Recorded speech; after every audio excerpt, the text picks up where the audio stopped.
اعوذ باللہ من الشیطان الرجیم بسم اللہ الرحمن الرحیم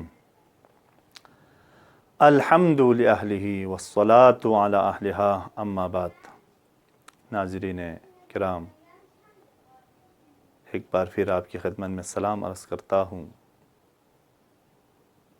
آج کربلا والوں کی بصیرت کے عنوان پہ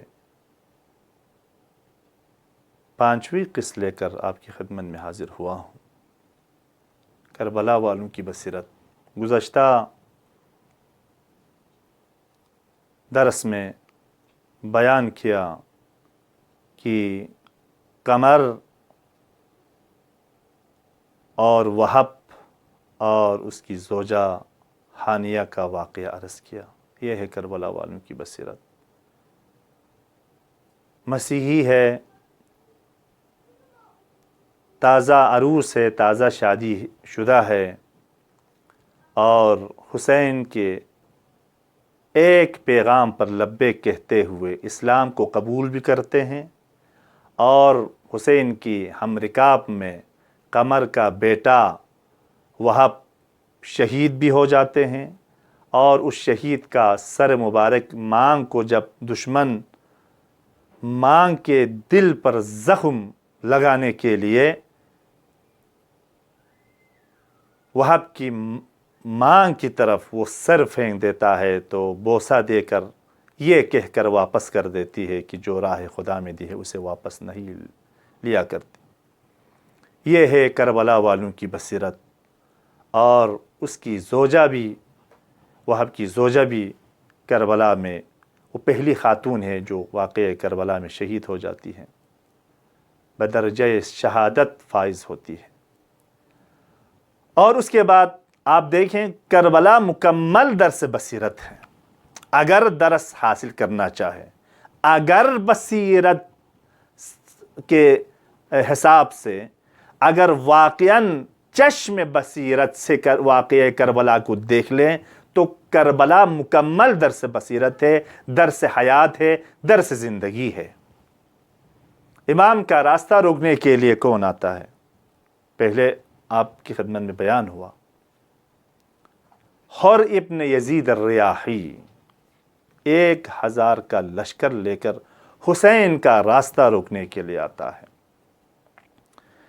ادھر کربلا والوں کی بصیرت یہ ہے، امام عالی مقام حر کے سے ملاقات ہونے سے پہلے پانی کا بندوبست کرتے ہیں، پانی زیادہ لے کر جاتے ہیں، اپنے اعوان و انصار سے حکم دیتے ہیں کہ پانی زیادہ لے کر جائیں۔ کسی کو اس کی علت کا پتہ نہیں چلا۔ جب حر کے لشکر سے امام کے کاروان کا آمنا سامنا ہوا تو معلوم ہوا، امام کے تمام اصحاب پہ یہ بات واضح ہو گئی، اور معلوم ہوا کہ امام حسین نے کیوں کہا تھا پانی زیادہ لے کر چلیں۔ پتہ چلا کہ حر اور حر کے اصحاب اور اس کا لشکر، اس کی سپاہی، سب پانی اور نہ ملنے کی وجہ سے، شدت عطش کی وجہ سے جو ہے ان کی حالت غیر ہو گئی تھی۔ امام کا راستہ روکنے کے لیے آئے ہوئے ہیں، دشمن ہیں، یزیدی ہے، ابن زیاد کی طرف سے آئے ہوئے ہیں، لیکن امام کی عظمت دیکھیں، بصیرت حسین دیکھیں، کربلا والوں کی بصیرت دیکھیں۔ امام کے حکم سے تمام حر کے لشکر کو پانی دیا جاتا ہے، سب کو سیراب کرتے ہیں۔ یہ ہے کربلا والوں کی بصیرت۔ لیکن حر کی بصیرت کا اندازہ لگائیں، یہ حر ہے۔ جب وقت نماز ہوتا ہے، نماز کا وقت ہوا تو امام نے حر سے کہا، حر تو اپنے لشکر کے ساتھ نماز پڑھو، میں اپنے اعوان و انصار کے ساتھ نماز قائم کرتا ہوں۔ تو کہا، مولا یہ کیسے ہو سکتا ہے؟ آپ کے ہوتے ہوئے، آپ کی موجودگی میں کیسے الگ نماز پڑھ سکتا ہوں؟ امام کی اقتداء میں خوش قسمت حر نے امام کی ہم رکاب میں اور امام کی اقتداء میں نماز ادا کی۔ اس کے بعد امام نے وہ خطبہ دیا، مشہور خطبہ ہے۔ امام نے کہا، کیوں میرا راستہ روک رہے ہو؟ اور جو ہے اتنے خطوط، اتنے دعوت کے باوجود، خلاصہ حر کو اس کا علم نہیں تھا۔ اس نے کہا، مجھے اس کا علم نہیں ہے، لیکن مجھے یہ کہا گیا ہے کہ دوسرے آرڈر آنے تک آپ کو نہ مدینہ جانے دے نہ کوفہ آنے دے، کوئی ایسا درمیانی راستہ اختیار کرنے کا۔ اسی گفتگو میں امام نے ایک جملہ حر سے کہا، تیری ماں تیری مصیبت میں بیٹھے۔ جب یہ جملہ کہا، سکلت کا امک، عربی کا لفظ جو امام کی زبان سے جو جملہ ادا ہوا ہے وہ یہ سکلت کا امک، تیری ماں تیری ماتم میں بیٹھے۔ جب یہ سنا، حر نے کہا، مولا میں اس کا جواب نہیں دے سکتا ہوں، چونکہ آپ کی ماں کا نام زہرا ہے، میں اس کا جواب نہیں دے سکتا ہوں۔ کیا عظمت ہے حر کی، زہرا کی عظمت کا علم ہے، اور حسین کے اس جملے کے بارے میں حر کہتا ہے، مولا اگر کوئی اور ہوتا تو میں اس کا جواب دیتا، لیکن آپ کی ماں زہرا ہے، میں اس کا جواب نہیں دے سکتا ہوں۔ یہ ہے حر کی بصیرت۔ امام کو معلوم ہوا ابھی بھی حر کے قلب میں چراغ ہدایت روشن ہے۔ ایک وقت ایسا آتا ہے، حر بہت مضطرب ہے، شب عاشور بہت پریشان ہے، مضطرب ہے۔ حر کے غلام، حر کے جوان بیٹا، بعض روایت کے مطابق ساتھ ہے، بھائی ساتھ ہے، اور کچھ اس کے دوست جو اس کے چاہنے والے، جو اس کے ساتھ جو آئے ہوئے تھے، انہوں نے کہا، حر یہ تیری کیا حالت ہے؟ تمہاری حالت غیر ہو گئی ہے، چہرے کا رنگ زرد ہو رہا ہے، چہرے کا رنگ بگڑ رہا ہے، تم تو قابل پہلوانوں میں سے ہو، تم جان سے تو نہیں ڈرتے تھے، آج تمہاری حالت کیا ہے؟ اس نے کہا، میں ادھر نہیں بتا سکتا ہوں۔ گھوڑوں کو پانی دینے کے بہانے نہر فرات کے کنارے پر آئے۔ اس وقت حر نے کہا، میں اپنے آپ کو جنت اور جہنم کے درمیان پا رہا ہوں۔ اور بعض علماء کہتے ہیں نا، جنت اور جہنم کا فاصلہ کتنا ہے؟ 10 قدم ہے۔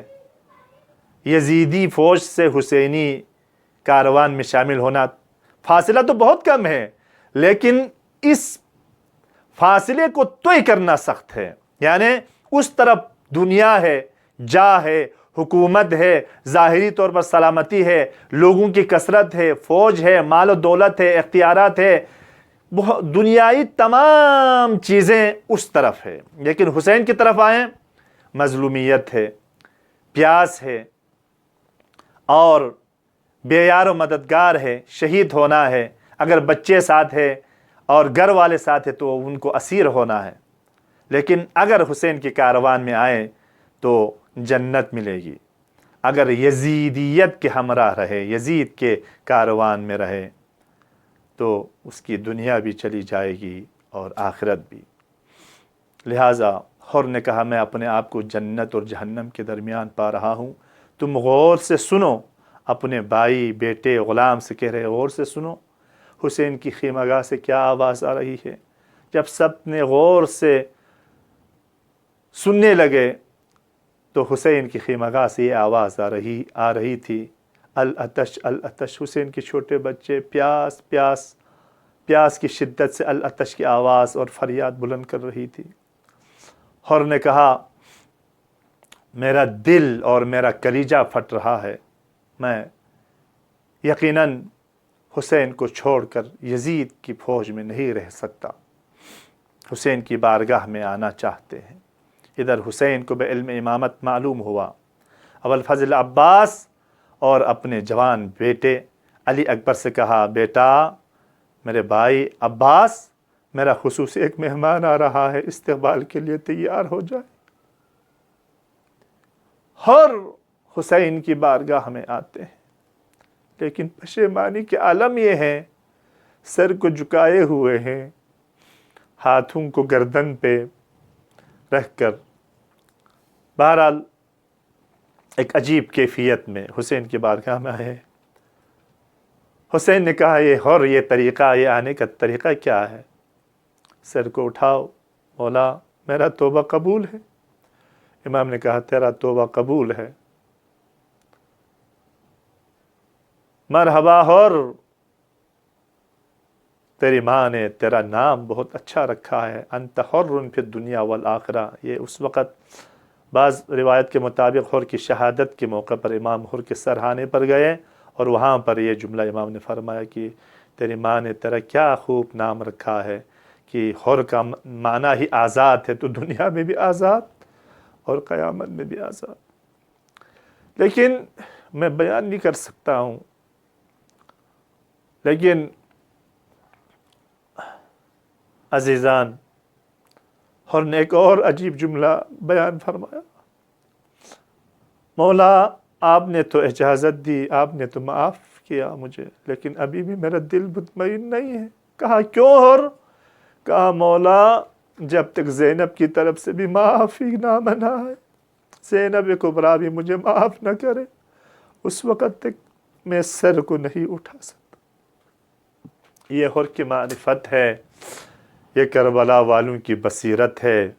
جب بصیرت کے اس اعلیٰ درجے پر حر فائز ہوئے تو حسین نے بھی ایک بڑا امتیاز حر کو عنایت کیا کربلا میں، بہت بڑا امتیاز، جو ہم کہتے ہیں نا ستارہ امتیاز یا نشان حیدر جو ابھی اس دنیا میں بولتے ہیں۔ حسین نے جو نشان عنایت کیا حر کے لیے وہ کیا ہے؟ جب حر میدان میں گئے، جب اجازت لینا چاہا جام شہادت نوش کرنے کے لیے، مقتل میں جانا چاہا، تو امام نے کہا حر معاف کیجئے، چونکہ حسین قریب ابن کریم ہے، لیکن حر میں مہمان نوازی نہ کر سکا، میرے پاس حتی پانی بھی نہیں ہے میں تجھے پانی پلا سکوں۔ حر میدان میں گئے، دشمن کے ساتھ مقابلہ کیا، آخری مرحلے میں حر زمین پر گر گئے۔ حسین حر کے سرہانے پر جاتے ہیں، پیشانی زخمی ہے، خون بہہ رہا ہے۔ حسین نے حر کے لیے جو امتیاز عطا کیا وہ کیا ہے؟ زہرائے مرضیہ کا وہ رومال حر کی پیشانی باندھ دیتے ہیں۔ حر کی پیشانی پہ زہرا کا رومال، یہ حر کی پیشانی کے لیے زینت ہے۔ قیامت میں بھی، روز محشر میں بھی، جنت میں بھی حر کے لیے امتیاز ہے۔ میں سمجھتا ہوں حسین نے شاید اس لیے عنایت کی یہ رومال حر کی پیشانی پر اس لیے باندھ دیا، شاید حر نے جب امام نے کہا تھا نا، جب راستہ رکنے کے لیے آیا تو اس وقت امام نے کہا تھا نا سکلت کا امک، تیری ماں تیری عزا میں بیٹھیں، تو اس وقت حر نے کیا کہا تھا؟ زہرا کی عظمت کے بارے میں حر نے کہا تھا میں اس کا جواب نہیں دے سکتا ہوں کہ آپ کی ماں زہرا ہے۔ زہرا کے مقام کو سمجھا تھا، شاید اس لیے امام حسین نے حر کے پیشانی پر زہرا کے رومال کو باندھ کر یہ امتیاز عنایت کیا حر کو کہ یہ آزاد شدہ بھی ہے اور اس کے پیشانی پر جو علامت ہے وہ رومال زہرا ہے۔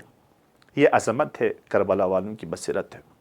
میں اسی پر اکتفا کرتا ہوں۔ خدایا ہمیں صحیح معنی میں اصحاب اعوان حسین اور کربلا والوں سے درس بصیرت حاصل کرنے کی توفیق عنایت فرمائے، دنیا میں دامن اہل بیت سے متمسک رہنے، آخرت میں اہل بیت کی شفاعت نصیب فرما۔ والسلام علیکم ورحمۃ اللہ وبرکاتہ۔ التماس دعا۔